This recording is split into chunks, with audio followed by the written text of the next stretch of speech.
A noite será uma noite de entendimento e de conhecimento. Talvez você não vai me ver gritando e nem pulando, porque eu entendi há 29 anos atrás que o poder está na palavra. Se a palavra não falar e ela não agir, não haverá mudança nas nossas vidas. Por isso que a Bíblia fale que os homens se calem para a glória do nosso Pai Celestial.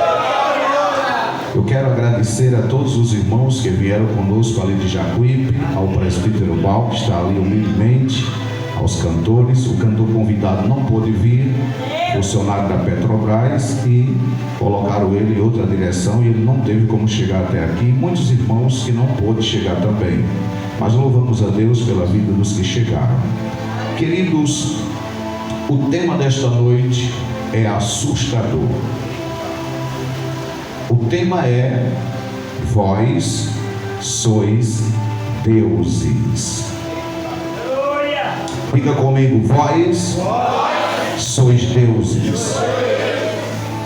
O que nós iremos ministrar esta noite soa como algo absurdo, assustador, porque isso vai na contramão de tudo que o sistema religioso tem nos ensinado até agora. Tudo que nós ouvimos e aprendemos da religiosidade. E é assustador. Por que, pastor, é assustador? Porque devido ao fato de sempre nos apresentarem como indignos, pobres, miseráveis e pecadores, fica difícil de identificar e de entender a nossa verdadeira identidade. E diante disso fica a pergunta: quem sou eu? Diga comigo: quem sou eu? Os cientistas por milhares de anos têm tentado responder esta pergunta: quem sou eu? E os homens inteligentes dizem que há 6 bilhões de anos atrás nós viemos de uma explosão, que viemos de uma ameba, que viemos de um sapo, que viemos de um australopiteco, que viemos do macaco e que nós hoje somos seres humanos.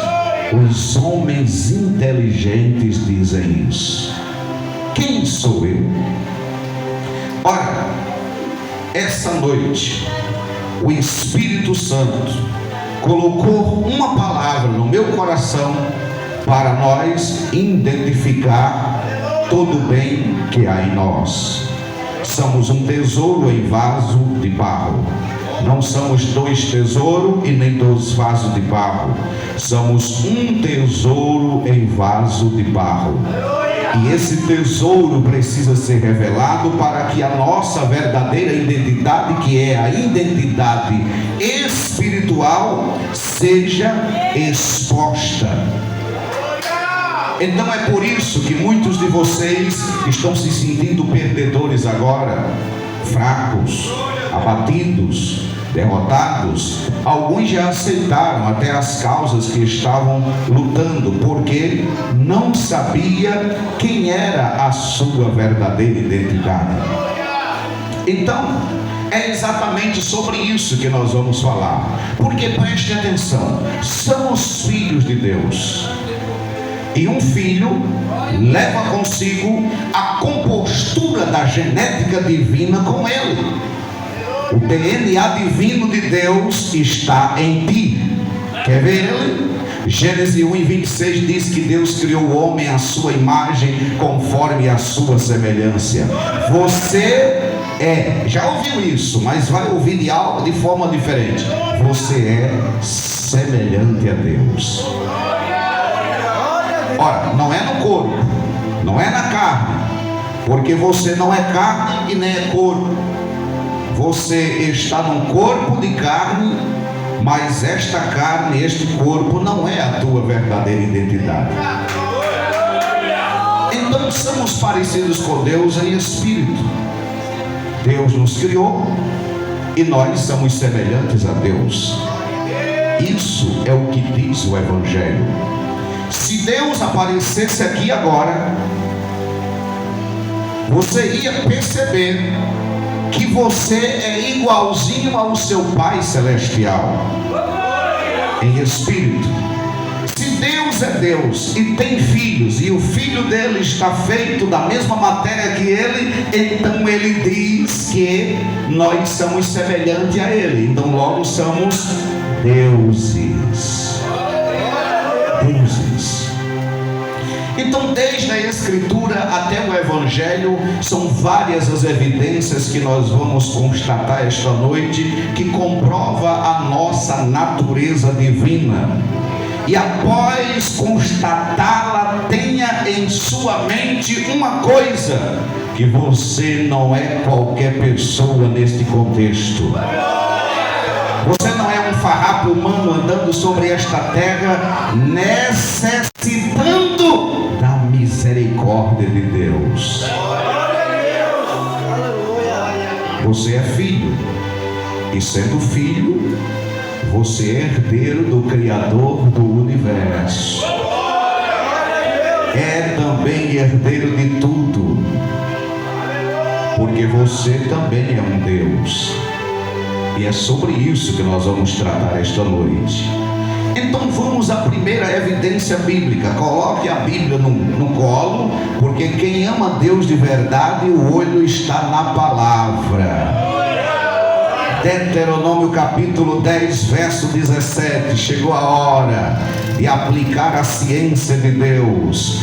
Pois o Senhor, o vosso Deus, é Deus dos deuses, é Senhor dos senhores, o Deus grande, poderoso e terrível, que não faz acepção de pessoas e nem aceita recompensas, diz a palavra. Já neste primeiro verso, identificamos aqui uma coisa muito importante: Deus é Deus dos deuses, é Senhor dos senhores. Glória a Deus. Sabendo que só há um Deus e só há um Senhor, quem são esses deuses que a Bíblia está falando? E você que assiste filme vai pensar que é os deuses gregos. Esqueça isso de deuses gregos. Alguém que está ouvindo pela primeira vez vai pensar que é uma imagem de escultura, porque Deus não tem imagem de escultura como Deus. Deus não tem algum personagem de filme como Deus. Ninguém sobre esta terra se iguala a Deus, porque Deus se considera Deus dos deuses, Senhor dos senhores. Quem são estes deuses que Moisés está se referindo aqui no Pentateuco? Quem são eles, pastor? Quem são estes deuses? Vamos mais uma evidência. Daniel capítulo 2, verso 44. Abra a Bíblia, porque vai ser noite de revelação. Veja: respondeu o rei a Daniel e disse: certamente o vosso Deus é Deus dos deuses, é Senhor dos senhores, Reis e revelador de mistérios, pois pudestes revelar estes mistérios ocultos. Olha que coisa interessante, amado. O profeta Daniel está repetindo a mesma expressão do livro de Deuteronômio. A mesma. Esqueça esse assunto de mitologia. Esqueça esse negócio de deuses gregos, de imagens de escultura. Isto são fábulas contadas ao longo dos anos. Louvado seja Deus para sempre pelo sistema religioso. Fábulas contadas. Louvado seja Deus para sempre. Esqueça essa história. Esqueça esse negócio. Por quê, pastor? Porque tem muita gente pensando que um boneco de barro é um Deus.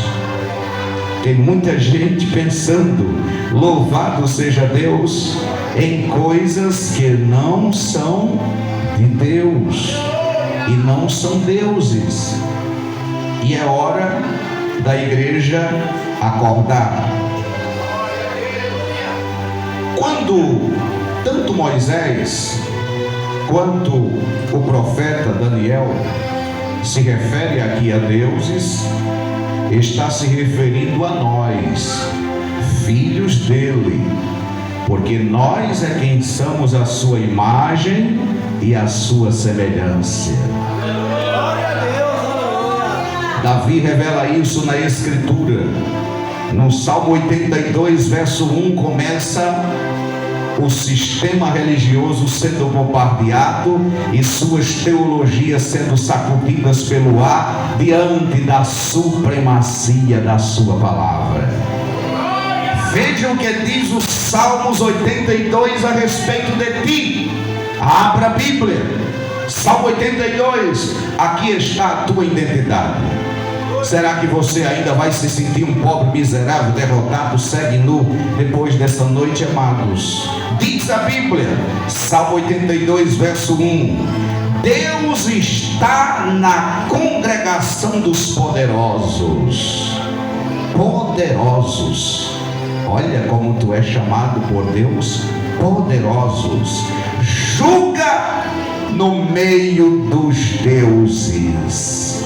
Oh, que palavra! Deus disse que está no meio da congregação dos poderosos e está julgando. Há um julgamento de Deus entre nós esta noite. Eu posso assegurar pela palavra que Deus está julgando a sua igreja por intermédio do Evangelho. Isso é muito sério. Veja o que é que diz os livros históricos sobre sermos deuses. Isso é muito sério, porque estando certo dia Jesus a debater, ele também inseriu a respeito de sermos deuses. Veja que tremenda revelação o profeta, o salmista ou o rei diz para nós aqui, que Deus estava na congregação.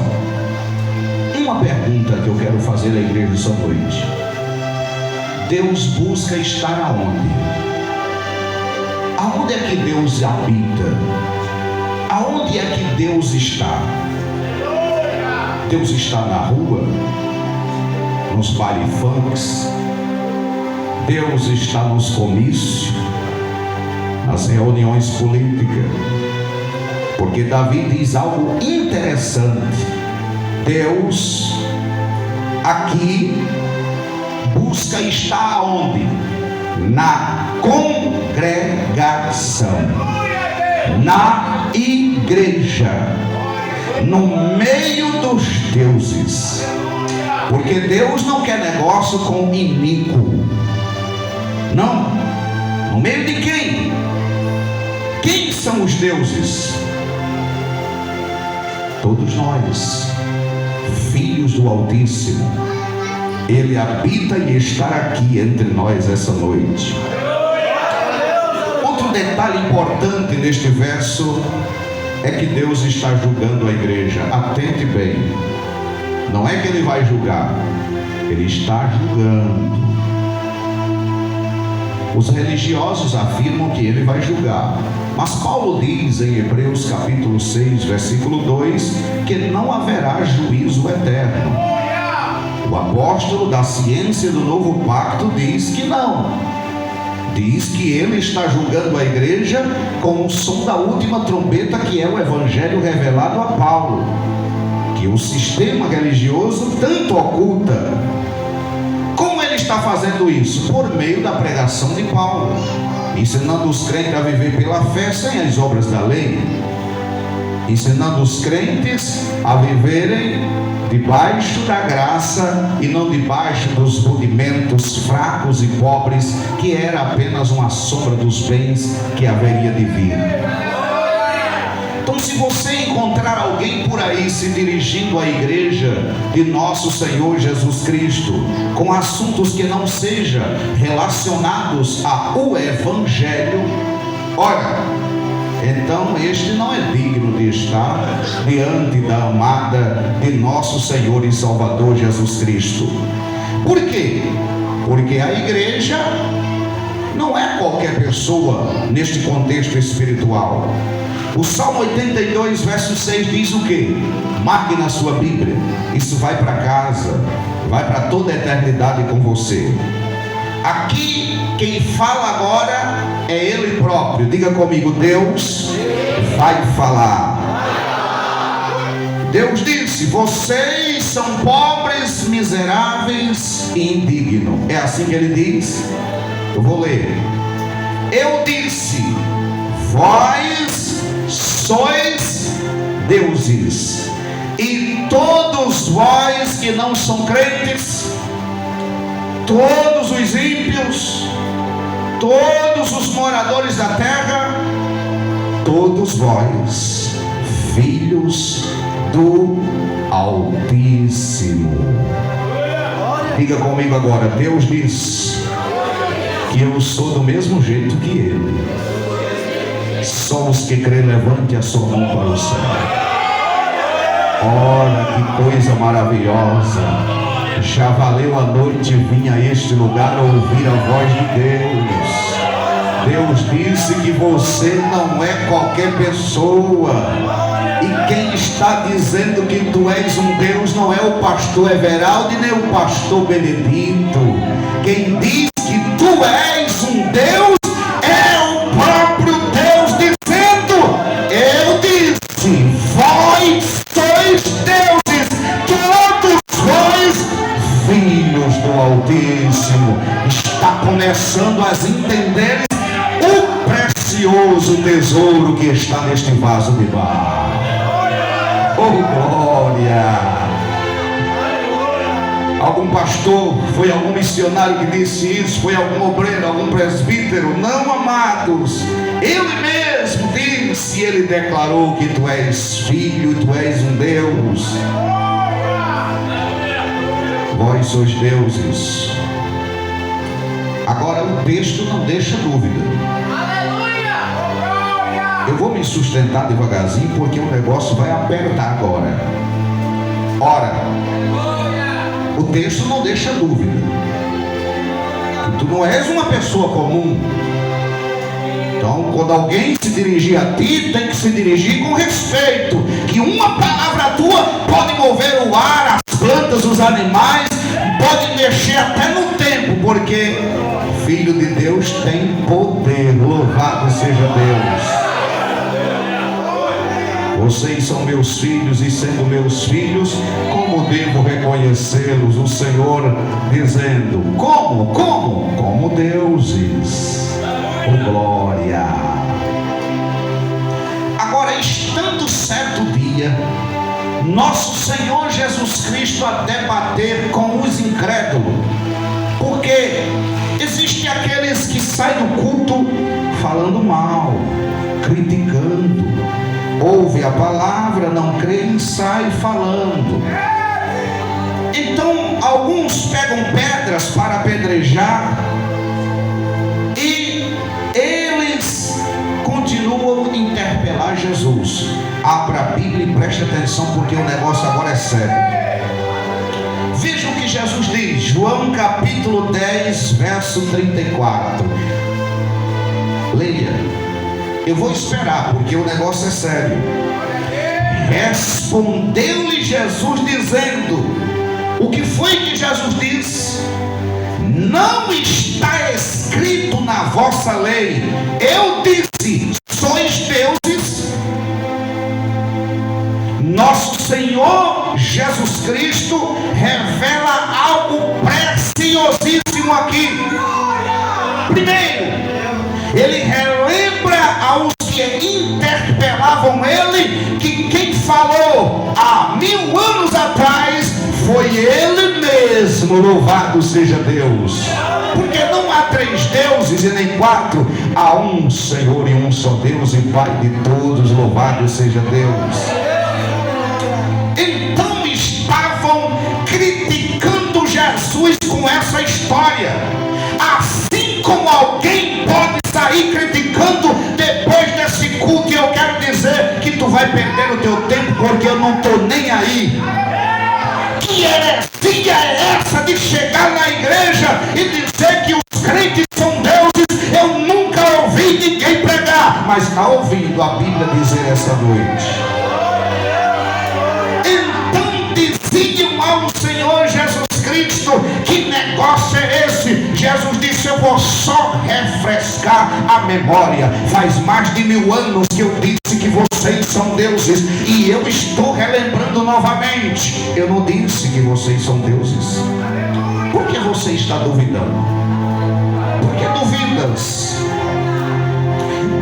Interessante, Jesus de Nazaré utiliza a lei, a escritura, o Salmo 82, e relembra para confrontá-los, porque queriam apedrejar Jesus Cristo por revelar a verdadeira identidade da igreja. Queriam apedrejá-lo. Porventura não está escrito na vossa lei: vós sois deuses? Não é o que está escrito na lei? Não foi o que foi dito pelos profetas? Abra novamente João capítulo 10, verso 35. Só os sábios anotam, só os sábios volver olhos na palavra.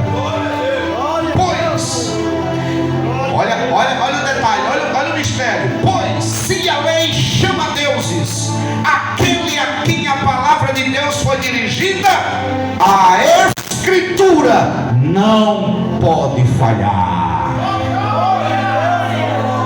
A escritura não pode falhar. Você pode até duvidar quem você é, mas eu vim esta noite de Jacuípe te dizer que a Bíblia não vai falhar, porque tu és um Deus. Bendito seja o nome de Jesus para sempre. Se na lei, na sombra, num velho pacto, os filhos de Deus eram classificados como deuses, como será agora no novo pacto, amados? Um pacto de melhores e superiores promessas, um pacto onde se vive pela fé, sem as obras da lei. Como será este pacto? Então vamos agora ao evangelho chamado evangelho da incircuncisão. Olha o detalhe, na Bíblia existem 2 evangelhos. Gálatas capítulo 6, versículo 2, evangelho da circuncisão, dado a Pedro para liderar os 12, evangelho dos judeus que se cumpriu na cruz, e o evangelho da incircuncisão, revelado 26 anos depois, no caminho de Damasco. Nosso Senhor Jesus Cristo arrebata Saulo de Tarso ao 3º céu e revela a ele o pacto de superiores promessas. Louvado seja o nome do Senhor para sempre. Desta vez trazido pelo apóstolo Paulo, de que somos deuses. Vamos ler. É hora de crescer espiritualmente. Em sua primeira carta aos Coríntios, no capítulo 1, capítulo 6, verso 17, vamos encontrar o apóstolo Paulo dizendo o que são os deuses, por que somos. E começa Paulo a revelar muito mais profundezas a respeito deste assunto, porque Paulo aqui é incisivo. Paulo diz em 1 Coríntios 6 e 17, preste atenção, porque aqui começa a se fundir e a se revelar a tua identidade. Diz a Bíblia: mas os que se unem ou os que se ajuntam ao Senhor é um espírito com Ele. Olha, eu quando leio a palavra espírito, eu fico pensando na minha mente, porque há dois espíritos na Bíblia. Há o espírito epneuma, que a palavra epneuma vem do grego, que significa fôlego de vida. Há o espírito chamado de espírito paracletos, que é o espírito divino, o espírito consolador, o espírito de Deus. Então, você tem um espírito chamado de espírito natural, é apenas o fôlego de vida, o epneuma. Este espírito não é eterno, não é eterno. Quando o homem morre, o fôlego volta para Deus. Para que o espírito seja eterno, é necessário que o Paracletos, o Espírito de Deus, se una ao teu espírito, para que possas ter vida eterna. Quando o Espírito Paracletos se une ao chamado também no grego de Neuchamá, que é o Espírito do homem, então a tua identidade está revelada. Porque agora nós somos um com o Senhor. E essa identidade Paulo revela dizendo que Ele nos arrebatou do reino das trevas para o reino do Filho do seu amor. Nos fez assentar com Ele nos lugares celestiais. Olha onde tu já estás, sentado com Cristo nos lugares celestiais. Esta revelação nos faz entender que nós somos o corpo de Cristo. Cristo está dentro de nós e agora tu és o corpo dele. Louvado seja Deus. E ainda vou mais além, não só o corpo, como também a vossa mente, porque Paulo disse: vós tendes a mente de Cristo e Cristo em vós é a esperança da glória. Louvado seja Deus. Paulo disse: nele estáis completos e perfeitos. O que é que está te faltando? Porque buscas tanto a Deus. E eu vou trazer uma revelação impactante agora. Porque muitos de vocês estão buscando a Deus na igreja, buscando a Deus no trabalho, buscando a Deus pelas madrugadas, buscando a Deus em oração. Não sabes que Ele já está em ti? Não sabes que Ele já mora dentro de ti? Que compulsão de desordem cristã é essa? Que tu anda buscando aquele que já mora dentro de ti. Louvado seja Deus. Não é mais fácil fechar os olhos agora e começar a confessar dizendo: Senhor, eu te louvo porque o meu corpo já está tomado por ti. Louvado seja Deus. Esta é a tua identidade. Tu és um espírito vivendo no corpo de barro.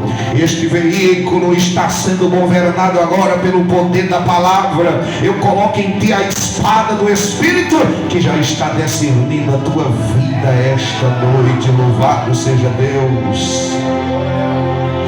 Os que se unem ao Senhor são um espírito com Ele.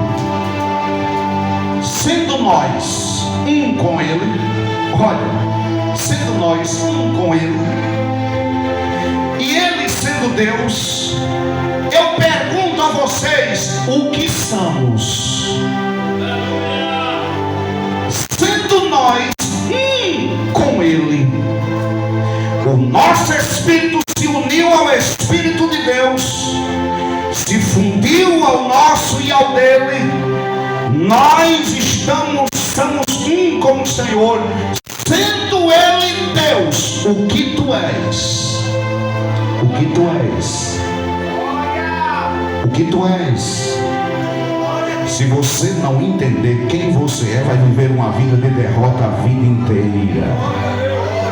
você precisa, antes de querer alcançar os benefícios da cruz, precisa saber quem tu és, para aprender e saber os direitos que tu tens, para fazer uso daquilo que tu tens, para que tu possas falar e as tuas palavras não voltem vazias. Quem tu és? Quem sou eu? Você é um espírito que vive no corpo de barro. Você é um Deus andando sobre esta terra. A igreja está unida com Deus. A igreja está unida com Deus. Não permita que ninguém te diminua. Não permita que ninguém te abata. Não permita. Todas as características, unção, santidade, poder, a autoridade que há no Senhor Jesus Cristo também está sobre a vossa vida esta noite.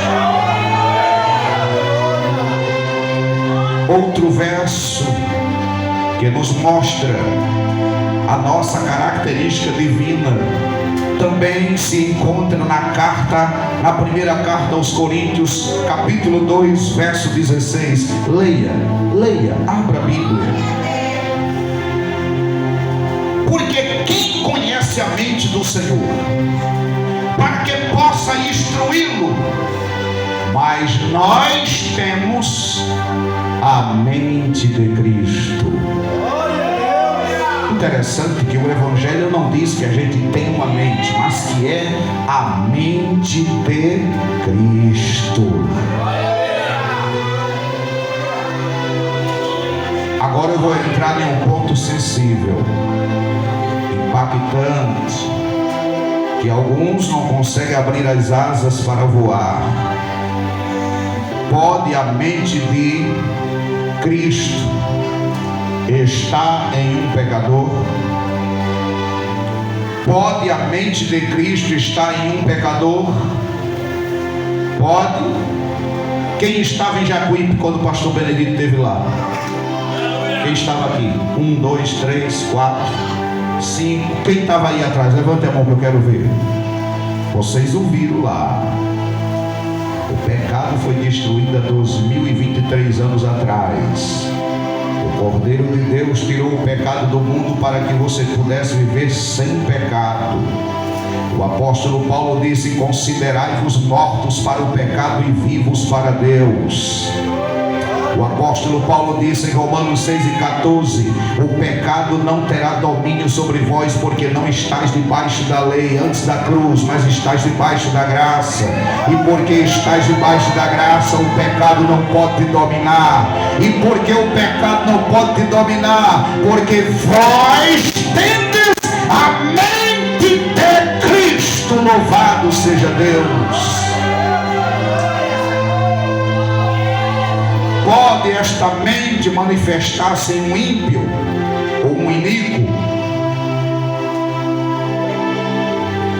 Quando nós chamamos de ímpio ou de iníquo, nós estamos falando da má semente, porque tem duas sementes sobre esta terra.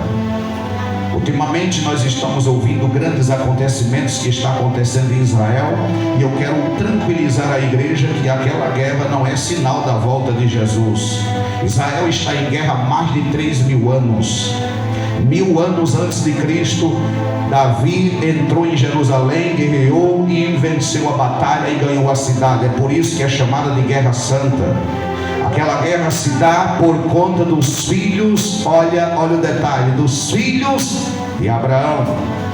Abraão, avançado em idade, Deus faz uma promessa que os seus filhos seriam dos descendentes como as estrelas dos céus.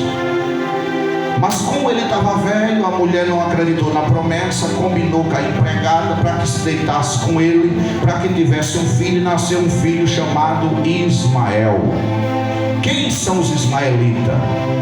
Os muçulmanos, iranianos, os palestinos, que tem seu Deus chamado de Alá. Alá não é o Deus da Bíblia. Ismael não era filho da promessa. Mas quando Sara estava com 90 anos de idade, o Senhor mexeu lá no libido dos velhinhos. Os dois desejaram se deitar, e de repente Sara engravida, e teve-se um filho verdadeiro, como o marido e a mulher, porque o outro era filho de adultério e de prostituição. E tudo que começa errado termina errado, porque tudo que Deus trabalha da maneira certa e do jeito certo. E quando Sara está com 90 anos de idade, o bucho começa a crescer e nasce o filho da promessa. Quem é ele? Quem é ele? Isaac. Quem são os israelitas? São os descendentes de Isaac, filhos da promessa. Existem duas sementes sobre esta terra: a boa semente e a má semente, porque Deus é soberano. Alguém pode questionar a Deus: Senhor, por que tu me fizeste assim? Romanos capítulo 9, versículo 23. Por que me fizeste assim? Quem és tu, homem, para questionar a Deus? Não tem o oleiro poder sobre a massa, para do mesmo barro fazer um vaso para a honra e outro para a desonra, um para a condenação e outro para a salvação, um para ser luz e outro para ser trevas, um para ser joio e outro para ter trigo? Quem és tu, homem, para questionar a Deus? Por acaso não é Deus o oleiro e vós o barro? Por acaso um oleiro não pega o barro e quebra, faz um vaso do jeito que ele quer, e as suas utilidades é conforme o seu desejo e o seu querer? Quem é o homem? Somente ele sabe quem são a semente boa, os escolhidos. Louvado seja Deus para sempre. Então Deus só poderia colocar sua semente em seus filhos. Sua semente só pode estar em seus filhos. Já percebeu que os filhos de Deus não baixam a cabeça em meio à tribulação? Um filho de Deus não deixa de ir para a igreja porque faltou comida em casa.